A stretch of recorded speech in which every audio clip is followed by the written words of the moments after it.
Hey y'all, welcome back to New Slang. I'm your host, Thomas Mooney. You're listening to episode 206, where I talk with singer-songwriter Kolton Moore. It certainly has been a minute since the last episode of New Slang, but we're cranking up the old podcast machine once again. I have some old episodes as well as a few new ones that I'm ready to get out to y'all. This one right here is with an old pal, Kolton Moore. Back in the early days of New Slang, I spoke with Kolton a handful of times for a few interviews that were released on the old blog roll. But as we discussed during this one, Kolton, he was on a bit of a hiatus there for a couple years, and not one brought on by the pandemic either. He'd followed other passions in the form of hunting, fishing, and being a general guide for all things nature. But during that hiatus, he started garnering a cult-like following. His earliest albums like Dear Mom and the EP Love Me Instead, they started getting bumps and ads in the Spotify era. A handful of Twitter shout-outs by folks like Cole Wetzel, they didn't hurt either. Long story short, a bit of a demand started to grow. That songwriting, it started to need scratching once again, and as they say, the rest is history. It's probably way too on the nose, but it's pretty apt as well. It's kind of a story old as time. The boy goes into the wilderness and returns a man. For Kolton, it's both been literally and figuratively. A little bit of both. He's been out in the wild, but those years away, despite not writing or playing, they still made him a more adept writer and artist. Life has a way of doing that. Obviously, hours of practice make you proficient at any and all undertakings, but of course, most of the time, just more life experience adds value as well. He's released a handful of great singles and a 7-song collection called Everything Has Changed since early 2020 that are worthy of a listen and purchase. We talk about all this and a lot more during this one, which we'll get to it here in 1 second, but first, a word about our presenting partners over at Desert Door, Texas Sotol.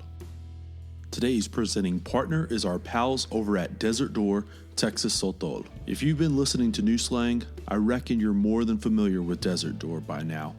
In case you need a refresher or just aren't exactly sure what Desert Door or what a Sotol is, well, let me fill you in. Desert Door is one of my all-time favorite premium, high-quality spirits. Harvested and distilled right here in the great state of Texas, Desert Door is genuine and authentically West Texan. Sotol comes from the desert plant it shares its name with. As a reference point, it is an agave, so there is some semblance to a tequila or mezcal, and it does owe a lot of its heritage to the resilient natives of the deserts of northern Mexico and West Texas. In my estimation though, Desert Door Texas Sotol is more refined, smooth, and fragrant than its agave cousins. It intrigues the palate and offers these robust hints of vanilla and citrus. There's a rich earthiness that often sends me back to my own Trans-Pecos and far West Texas roots. There's plenty to love about Desert Door. For me, it starts with all those inherently West Texan roots. But a close second is just how versatile Desert Door can be. You can be down home in a denim jacket and a pair of work boots, just something short and sweet like a ranch water, or throw it in some Coca-Cola. Pro tip though, get yourself one of those Mexican Cokes when doing so. Or if it's more of a blazer affair, maybe suit and tie, Desert Door, it hits the spot then too. You can be a little bit more highbrow and concoct a variety of cocktails that call for muddling fresh fruit and sprigs of thyme and sticks of cinnamon. Regardless of the occasion or your preferred style, just follow your bliss when drinking Desert Door. Right now you can find Desert Door all over Texas, Colorado, and Tennessee, with budding numbers in New Mexico, Arizona, California, and expanding across to a liquor store near you. For more on where, check out desertdoor.com. There you can learn more about their process, history, and what cocktails may suit your style. Again, that's desertdoor.com. All right, it's great to be back, and yeah, let's get on into the episode. Here is Kolton Moore. Yeah, so it has been definitely a minute since the last time we spoke. For sure. I feel like that was years ago. I guess like your second record around that time. Yeah, it would have been. We were trying to, when we pulled up into Lubbock, we were trying to think of the exact date. We were trying to look up on like Instagram and Facebook when the exact date was the last time we played Lubbock, and we couldn't find the exact date, but it was 2014. It would have been like mid-2014 because November 2014 was our last show, back in the day. Mm-hmm. And so, yeah, it's been a long time, man. It seems like an eternity ago. Yeah, it's one of those weird things where I bet it feels both like an eternity ago, but then also like, it's like riding a bike. Yeah, for sure. Some aspects of it, right? Yeah. Yeah, you guys at one point, you guys were really plugging away really, really hard. Yeah. Trying to, do all this. And then, of course, you've transitioned and picked up a whole lot of the hunting stuff and doing a lot of other stuff, living life, getting married, all that kind of stuff. Yep. And then it seemed like there was this demand to come back. Like, I'm sure like you always kind of had that itch, but do you feel it was a little bit more of like the demand to come back or the other way around, or kind of a 50-50 thing as far as like what your plans were? It was definitely the demand, but I'm glad that the demand was there because my mindset on music at the time was like so from November 2014 on for 4 years, a little over 4 years, I didn't even touch a guitar. I didn't play a single chord on a guitar. I didn't write a song. I didn't think about writing songs. I was just like, I don't know, done with it. There was no like one certain thing that made me be done with it, but I was just done. I was like, I'm not going to do this anymore. It took me away from the things that I love, which were hunting, fishing, family, and I'm like, that's what I'm going to go do, for the next 4 or 5 years. And then, it was like when we quit playing, we were starting to gain some traction and had some small fan bases in, towns like Lubbock. But those 4 years, I didn't even pay attention to what was going on as far as like Spotify and stuff. But in those 4 years, it, quadrupled plus. And it was brought to my attention by Aaron, our drummer. And he's like, dude, you got to play some shows. You got to put out some new music or something. And so I think then I put out the Lone Wolf EP, which I had recorded like 3 years prior, and it had just, sat in my emails. And I sent it to Aaron, and I'm like, we could put this out. And he's like, yeah, we need to put that out. So we got it mixed and mastered and put it out. I'm not sure what year, maybe 17 or 18. And then, it all just kind of went from there. Played a show and 18, I think, for the first time in a while, 18 or 19. And then that was just an acoustic show, and it was, huge crowd. It was all, fine and dandy. And then it's just all kind of grown from there, and the fan base has continued to grow. And when there is that break and, like, you're going back in a lot of terms, in a lot of ways, just going back to those basics. You and an acoustic guitar. Yep. You talking about like that Stevensville show, right? Yep. Where, of course, like obviously massive crowd, but just again, it's back to that basic of just you and the guitar. Yeah. What kind of butterflies were? Dude, that night was stupid. Like I didn't know what to expect. I thought like maybe 300 or 400 people, but I think it was like 1,200, 1,500 people. Mm-hmm. And I'm like, I never played in front of that many people. I never played in front of, up until then, more than 500 people, I don't think.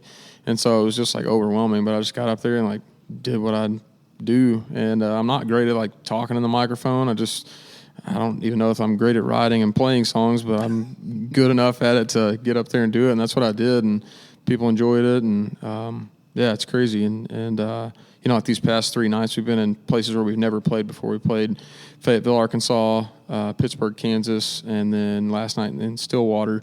And we've never played any of those places. And, great crowds showed up. People knew all the words. And still, it's just like, it takes me back. Like out of, these songs that I wrote in my bedroom at my parents' house or in my, pickup truck going to, hunt Aoudad in the middle of the West Texas desert. Like these little ditties that I wrote, like people know them and they mean something to these people. I don't know. It's really cool. It's cool, man. Yeah. Well, it seems to be like an interesting mix for you right now as far as those old songs that you wrote, like, again, parents' bedroom, all that kind of stuff. Yeah. Like, young man. Yep. And picking up the not pen. Even a young man. Picking up the pen again, and songs with a sense of a different person, essentially, right? Yeah. And bridging those two worlds together. Yeah. Were you, as far as like, I'm sure you had the butterflies before that first show. Some of these shows. Is that like I guess the question I'm asking is that scarier, quote unquote, than you were like when you first started writing again, or like where do you feel like you were like you felt the more the challenge was going to be? I don't know. Like, I've never considered writing a song a challenge, not because of my skill level at it, but it's just like because I never tried. I've never just like, I'm not the writer to sit down and be like, all right, I'm going to write a song about whatever. I'm going to write a song about Lubbock today. I've just never been that writer. It's just happened, you know? And so that's never been like what I consider a challenge. So yeah, definitely. But yeah, it was a challenge, a huge challenge to like get back out on the road and start playing again. Because of like one time constraint with my job, my business that I own, as a hunting outfitter, like that takes up a lot of my time. And then now I've got a wife, I've got a baby on the way. That takes up a lot of time. So it's like, finding that balance, and you know, I'm never going to go back to playing 250 dates a year ever, but you know, maybe one of these days it'll be like a 50 dates a year type deal. That'd be cool, but I don't even know if that'll happen. Maybe it's still going to be like 3 to 5 shows a year, and we'll just make them real special, you know. This episode is brought to you by our partners over at the Blue Light Live here in Lubbock, Texas.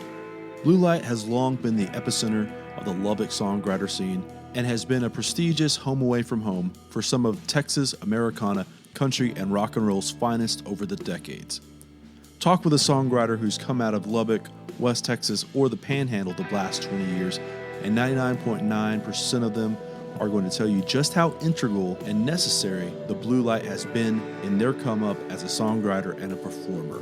With live original music just about every night of the week, head on over to bluelightlubbock.com to check out their schedule. I know over these next few months, you'll be seeing folks like Roger Klein and the Peacemakers, Grady Spencer and the Work, Josh Weathers, Troy Cartwright, David Bex, Tejano Weekend, Tristan Merez, and Braxton Keith grace the Blue Light stage. Again, that's bluelightlubbock.com. While there, check out their merch page. They have a wide range of hats, beanies, sweaters, hoodies, jackets, and koozies. You can get all your merch needs while you're seeing your favorite band take the stage by just asking your bartender, and they'll get you set up as well. And of course, this should go without saying, but make sure you tip your bartenders and buy some merch from the band while you're at it. That's 1806 Buddy Holly Avenue, Lubbock, Texas, bluelightlubbock.com. Pretty good chance I'll see you there. Okay, let's get back to the show. Well, I imagine, you know, like when you're young, and this is like every young songwriter, you think like, oh, you start writing. It's easy to write because there's 1,000 things to write about, and you think you're gonna have that new perspective on, you know, on drinking songs or like traveling songs, and everyone is just able to the pen flows. I know like a lot of songwriters when they are getting older, they realize like what they should try to write about. Yeah. And obviously with time constraints, like that's what you end up choosing, like what's the most important things to write about. Have you found that maybe like you're not writing at the same clip, but you're writing at a higher rate of songs that you're keeping? Yeah, definitely a higher. Yeah, I don't have as many like File 13 songs that are going to the trash. Seems like especially 2021, we released 6 songs I think in 21, and I wrote all of those songs in 21, like kind of as we were releasing them, was writing them, and there wasn't much shit that we were not putting out. Like it was all stuff that I had faith in, and it struck a chord with me. So I'm like, I want to record these songs. I haven't even thought about that. I mean, you brought that up, and it just kind of like clicked in my head. It's like, it's more quality coming out. Yeah. Mainly because of the amount of time I have to sit down and write. And so when it does happen, I feel like the good's coming out, and it's not just like, it's not any trying and like all right, well, this one was shit, throw it away. So yeah, that's interesting to think about now. Yeah, I'm sure like that's one of those things where, you know, when you have all of your other time consumed by other things, maybe like those ideas that are like those top-notch ones, they just stick a little bit longer, you know? Yeah. I know that like it's a little bit apples and oranges, but Brandon Adams, the songwriter from here, one of his whole things was always like, he wouldn't really write down his lyrics because if they were good enough, he would remember them. Yep. And that was maybe a little bit something to the effect of that, as far as what are the good ideas that are sticking around. Yeah, that's a good outlook on it for sure. Because there's all the time, driving down the road or hiking up a mountain or sitting on top of a mountain, glassing, whatever, something will pop in my head, and you don't have anything to write it on, or you forget to or whatever, and then if it sticks around, then it's the stuff that needs to be sticking around. Do you find that like you're using what I call kind of like the shower thought time, where you're kind of on autopilot, you're doing other stuff, as you're saying, like you're hiking up that mountain. Yeah. That like you're thinking about songwriting in the back of your head? Is that like where, because I think like we sometimes fixate on like when you have the guitar in your hand or whatever instrument and you got the pen in your hand, that's writing. Yeah. And that's only writing. But, a lot of times like songs come from where it's something that you just can't get out of your head. Yeah. Are you finding that's being the case as of late or I've no? always kind of been the person, like when I'm doing something. So in this instance, if I'm hunting, I'm not thinking about anything else. We're on the road the past 6 days playing music. Like my hunting business is on the side. Like I'll get to my emails when I get back. When we're off the road, I'll return phone calls then. I'll invoice guys then. So it's like most of the time, no. But oftentimes like something will pop in my mind and I'll have to like pull over and write it down or put it in my notes or whatever. But very seldom I feel like that happens. Most of the time it's like, all right, I try to play the guitar like once a day when I'm home. And whether it's in the morning while I'm drinking coffee or whether it's, during the middle of the day after lunch or whatever, try to play the guitar. And I'm also the kind of writer too that I don't come up with lyrics and then write like a melody to it. I've got to have them both there most of the time. And so it's got to be like, I've got to be sitting down with a guitar to write a song, about. Right conditions. Yeah, for sure. Right place, right time. Okay, so I've always found that really interesting as far as like, obviously songs come in a different way and all that kind of stuff. Yeah. Let's throw all that out the window. When it comes to like, if you have your perfect conditions, what are like the 5 things that you feel like you need? Like the cup of coffee? Is it like, what was kind of like your 5 kind of, like a cup of coffee is always something? like number one, no matter what I'm doing. Like if I'm freaking, it doesn't matter. A cup of coffee is number one. But I don't know. That's a good question because I feel like it's always so sporadic. Like I said, I don't try to sit down and write a song. It's always just so sporadic. It just happens. Mm-hmm. But generally it involves like me in the mornings when I wake up early, the wife's still asleep, I'm drinking morning coffee, and that's usually when it happens for me. So it's like, I don't think there's 5 things, but it's like a cup of coffee, my guitar, alone time, like silence. Yeah, silence is key for me to just be able to like, before my day gets going, because usually my brain gets moving so fast on everything else that's happening in life, I can't think about songwriting. So like before my brain really gets spinning, as the caffeine's starting to kick in, that's when those good thoughts are happening in my head. So, I don't know though. That's a good question. I've always loved like the morning, like when it's still dark out. Yep. The house is quiet. Yep. And all you can really smell is the cup of coffee. And there's something really crisp and clear, even though like you just woke up. Like there's something super nice about. Like a lot of times I feel like in those moments you kind of feel I'm going to accomplish something today. Yeah. You may not end up like doing anything, but in those moments, like the day's still ahead of you where you feel like you can, tackle the world if it's a song or if it's a, cleaning the kitchen or some shit. Yeah. I like feeling like I love waking up early and my wife hates it. But I'll set, even if we don't have anything to do, I'll set an alarm for 6:30, 7 o'clock. Used to be even earlier. And now I've tried to get it like a little bit later so she can sleep. But, I'll just set an alarm because I want to wake up. I don't want to feel like any of my day is wasted. Very seldom do I sleep in like till, even 8 o'clock. But, I just like waking up early and feeling like I'm like the first person awake right now. Like I'm waking up with the world, Yeah. It's a cool feeling.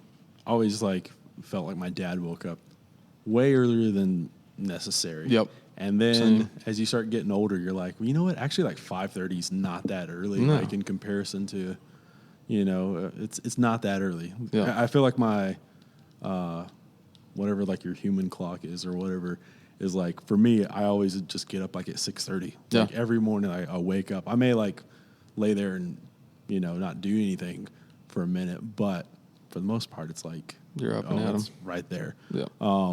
You mentioned, obviously you've released a bunch of songs this past year. Yeah.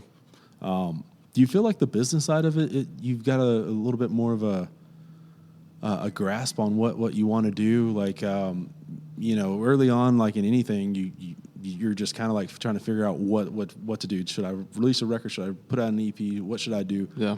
You've been, like you mentioned, you put out like half a dozen singles, and you had put out a record at the beginning of. Was it the beginning of last year or the? Beginning of last year we put out. All these years are like melding together now. Yeah. But we put out like a 7-song EP record, whatever you want to call it. Have you figured like you have a better idea of what you want to do when it comes to releasing music and the way people consume your songs and your art? I think so. And now like I have like set goals for the year. So like last year was like I wanted to put out multiple singles. I wanted to just like constantly be churning out music. So at the beginning of the year, the goal was to release I think 5 songs throughout the year, just kind of sporadically. And we ended up doing 6, I think, with the Christmas song that we put out. But I don't know that I even have that much a real grasp on the business side. I'm trying to learn it and like understand it. But to me, it's just like just keep putting music out, good music out, and people are going to enjoy it. And we've already got such like a loyal fan base that they're anything we put out, they're going to listen to. And so I just want to keep putting songs out that mean something to me. And I feel like if they mean something to me, they're gonna mean something to somebody else as well. But yeah, the whole like music business, that stuff has over like the past 3 months with like the things with Yellowstone and American Idol, I'm learning that stuff because I don't know anything about it. I'll be the first person to tell you. It's just like you get these like, I don't know. Yeah, so no, I don't know the music business very well, but I'm trying. Yeah. Just putting out songs. Like I said, doing what I do, what I know how to do, and then trying to learn as we go. I want to break in just one more time to mention The Lubbock Way, a collection of wallflower vignettes. That's a book I wrote and released this past fall. As you'd probably guessed by the title, it's a collection of stories and thoughts about the Lubbock music scene circa 2015 to around 2017. I'd like to characterize it as an insightful peek into 35 nights, weekends, and episodes about various songwriters and bands like Red Shahan, Flatland Cavalry, Randall King, William Clark Green, Brandon Adams, and many, many, many, many others. It's currently on sale in the New Slang merch store. That's newslangpodcast.bigcartel.com. While there, you can also find t-shirts, koozies, coffee mugs, stickers, and a bunch of other stuff. This first edition has been exclusively limited to only 806 copies. Obviously, a nod to the Panhandle area code and all the 806ers out there. Links to the merch store, Twitter, Facebook, and Instagram, they'll also be in the show notes. Again, go buy a copy of The Lubbock Way, a collection of wallflower vignettes by me, Thomas Mooney. All right, let's get back to the episode. It sounds obvious in some ways, in some respects of, you doing like the 6 singles because it's not nearly the same time consumption as going into the studio for, 2 weeks or something like that, or cut and pasting a record together. Yep. I'm sure like those on these songs have they just been kind of like going into a studio and just cutting a song or cutting 2 songs at a time, or what's kind of been like the studio aspect of it's been the work on this. So with the first 3, Ace Crayton from the Thieving Birds and myself, I just rented like a basement of a old building in Comfort, Texas, and he brought his gear down. He and I have been working together. He's been producing my tunes for a couple years now, and he brought his gear down. We set up. I recorded vocals and acoustic, and then like 2 or 3 of those songs ended up just being acoustic, and then the other couple we ended up shipping out to East Texas, and the guys went out there and did all their parts, and Chad Malden out in Gladewater, Texas. Produced and mixed and mastered all of that stuff. So it's been a little different. And then the Christmas song, we actually recorded. Chad came down to Kerrville, where I live now, and he had a buddy with a studio there, and we recorded it there. So every project was kind of in a different place, and I like that. I don't like to walk into a studio and like be comfortable with it. I kind of like to go in and not know what to expect, and then just like get in there and do what I know how to do in this kind of foreign place. I feel like it's kind of a cool mixture, and always end up turning out really well. But I'm proud of the songs that we put out this year, whether they were the acoustic ones or the ones with the full band. The Christmas song was a little bit out of character for me, but it was just something that came like COVID. I wrote it on Christmas Day last year. My wife had COVID, and so we were like sitting at the house by ourselves, like what else to do? Write a song about being sad on Christmas Day. But but the recording aspect, it's always been different for us. We've always done it a different way, except for in the very beginning. I was a stickler about live tracking, like the full band all at once, no overdubs. Except for vocals, I would go back and do vocals, but I was a stickler about that on the first 2 records, I guess. And now it's like, man, that's not like we don't do a bunch of overdubs. We don't do all the auto tune stuff. Right. Like, not into all that. Like, it's just pure music. But it's always kind of evolved as the band's gotten older and more mature. And we realize now like it's a little easier on the engineer and producer to maybe not track as a band, all together. So. But yeah, it's always something new. So I think that's cool, though. Keeps people on their toes. Well, when you're young, like no matter what kind of thing you go into, you have this like thing where we always romanticize being the idealist or the absolutist of like, it has to be this way. This is the pure way. This is the way it will. Always like all the best stuff was done this way. And then you realize like, like sometimes you can like do this other thing because it's easier or it's going to be, minimal on stuff, and it makes everyone's life a lot easier. Yeah, for sure. Whatever the case it is, because it would be like the same thing as me turning everything in on a typewriter. You know? That's just not practical. Some shit like that. Yeah. You mentioned Ace. Like Ace has been like a hell of a songwriter, hell of a band leader, Thieving Birds, and all of his stuff that he did before then, and any of the studio work that he's done. What kind of a relationship have y'all had as far as like when do you remember the first time you met Ace? And we played at I think it was called the Red Rooster or the Wild Rooster in Fort Worth. That was our very first show with them, I think. And I loved Kyle Bennett Band, which was his band originally, and then Thieving Birds came along, and I'm like, man, these guys are that was a band that we really looked up to, not necessarily even from the music, but just like what they were doing. They were playing a lot. They were hustling, road dogging it. They were in the 15-passenger van. Like, that's what we wanted to do. We wanted to be, doing the same shit they were doing. And then, it's cool. So, like, I probably didn't talk to Ace for, we quit playing in 2014. I don't know. I probably didn't talk to him for, maybe 7 years or so. And then I really don't even remember how we reconnected. I can't think for the world how we reconnected, but we did. And then I may have just reached out to him and saw that he was working at the Panhandle House in Denton. Yeah. And when we went in to record the Everything Has Changed record, I wanted him to do it because I wanted his input on the songs. He actually helped write some lines to Everything Has Changed, and I wanted him to be a part of it. So I asked him, and then he did all the engineering and producing on that one, and mixing, and then like I said, this past year he did a lot of those singles that we did. He engineered a lot of those too. So it's been really cool, and now we've become really good friends, and he's just a good person to lean on. He sends me new songs.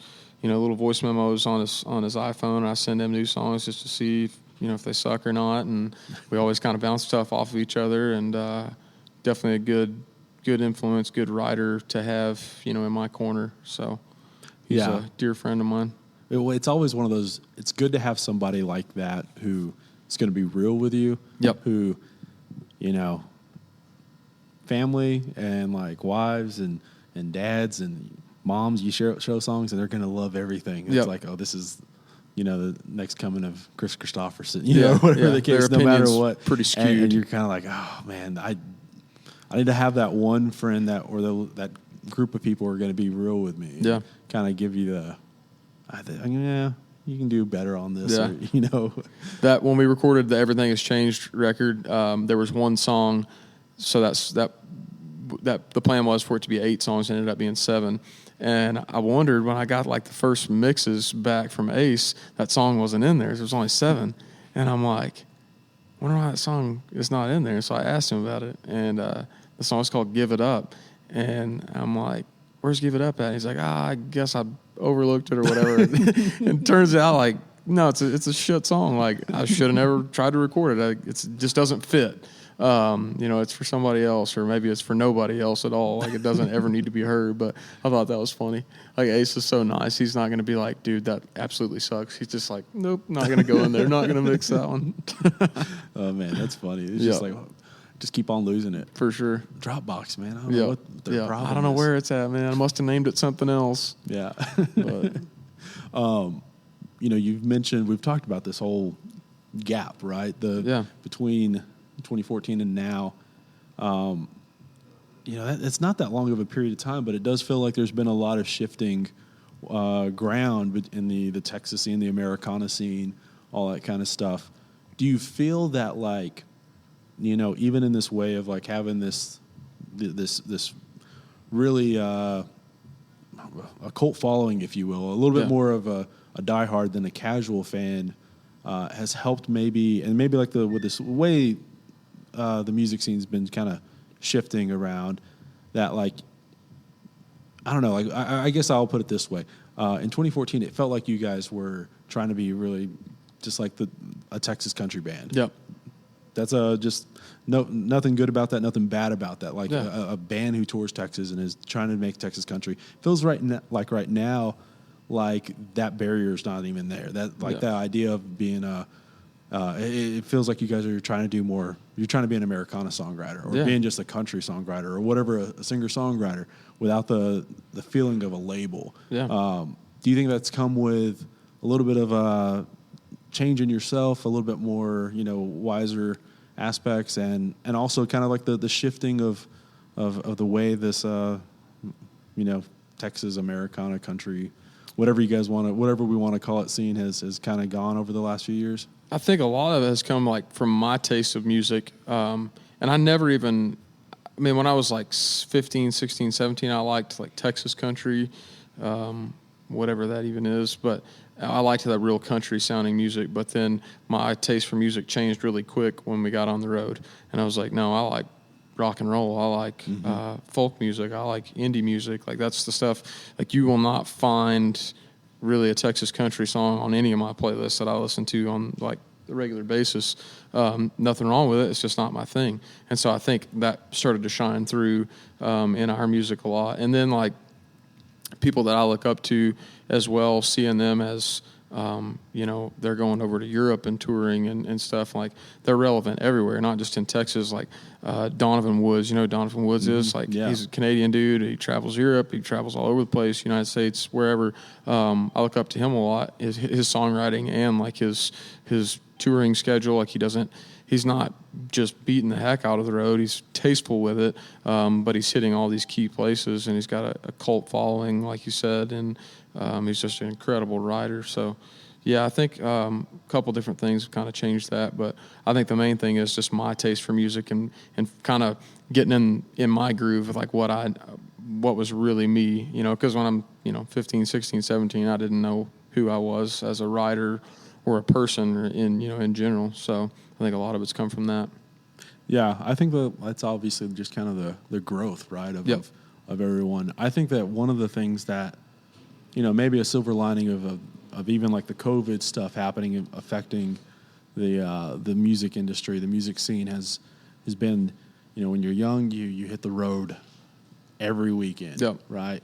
Thursday, Friday, Saturday. You're trying to like play as many of those dates, and it's hard driving, it's far driving, and all that kind of stuff. And I think like hopefully artists will kind of have a little bit of a pause. Like we don't have to tour that fucking hard all the time.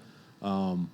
And maybe like that'll make everything else a little bit better, a little bit more, fan bases paying attention a little bit more, and maybe having a little bit more time to record a record that you want to, and not the record that you have to, and all that kind of. I've thought over the past few years, like, man, I wish we wouldn't have hit it so hard, and maybe we wouldn't have gotten so burnt out, and then we wouldn't have taken the big break, and then this wouldn't have happened, that wouldn't have happened. But then these past few days being on the road with all the guys and like reliving, and hearing these stories, like all the stupid stuff we did, like, well, not all stupid stuff, like a lot of really cool stuff and the cool experiences we had. I'm like, man, I wouldn't change that for the world. I wouldn't go back and change a single thing. I wouldn't change the almost 5-year break we took. I just wouldn't do it.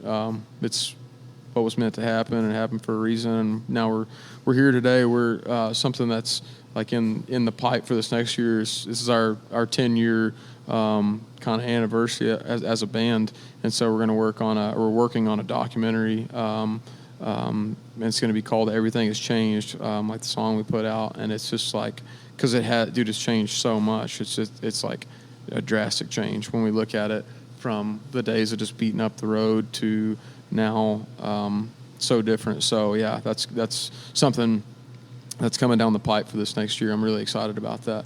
Something that's like over the past couple of years, it's become a passion of mine is film, and not only capturing emotion through song and words and music, but capturing it through film. And I've got some buddies that are incredible at it, and so that's going to be cool. I'm excited for that. Oh, I saw the cameras in there, and I didn't know if it was just for this little 3-4 dates or a little bit more or something. Kind of a little of both, but yeah, it's that's definitely in the works. So hell yeah, man. I'm excited for that. Yeah. Hopefully it's some more new tunes and a cool little documentary and some good nights out here. Absolutely. Yeah. Well, it's been great having you on. For sure. You want to go get a beer or something real quick? Absolutely. Let's do it. Thanks so much, man. Hey, thanks so much.